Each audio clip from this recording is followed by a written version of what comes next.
Agency কোন রাষ্ট্র কোন তামিলের কাছে কখনোই মাথা নত করে নাই। সে যদি মাথা নত করতো অন্য অন্য বিক্রি হওয়া নেতাদের মতোই সে সুখের জীবন যাপন করতে পারত। সে বাংলাদেশের 18 কোটি মানুষকে পথ দেখিয়েছে কিভাবে রাজপথে আন্দোলন করতে হয়, কিভাবে স্বাধীনতা সার্বভৌমত্ব টিকিয়ে রাখতে হয়। এজেন্সির রক্ষকে উপেক্ষা করে জনসাধারণের নেতা হয়ে উঠতে হয়। ওসমান হাদি এটা আমাদের সামনে প্রমাণ করে গেছেন।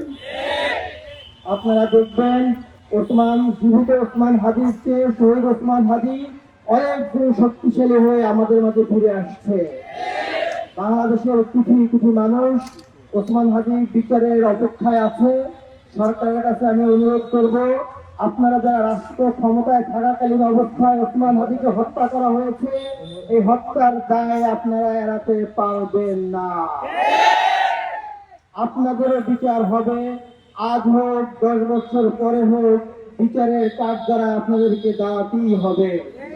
আপনারা যদি মনে করেন আর 2 মাস পরে রাষ্ট্র ক্ষমতা থেকে চলে যাবেন, বিদেশে চলে যাবেন, মনে রাখবেন প্রস্তুতি নিয়ে মাঠে নেমেছিল, কিন্তু তাকেই হত্যা করে নির্বাচন বাধাগ্রস্ত করার চেষ্টা হচ্ছে। প্রিয় বিপ্লবী জনতা, আপনাদের কাছে অনুরোধ থাকবে, আজকে আমরা শহীদ শপথ পাঠ করার পরে পরবর্তী প্রোগ্রামের জন্য অপেক্ষা করব। পরবর্তী প্রোগ্রাম থেকে খুনিদেরকে গ্রেফতার করা না পর্যন্ত রাজপথ ছেড়ে আমরা যাব না ইনশাআল্লাহ।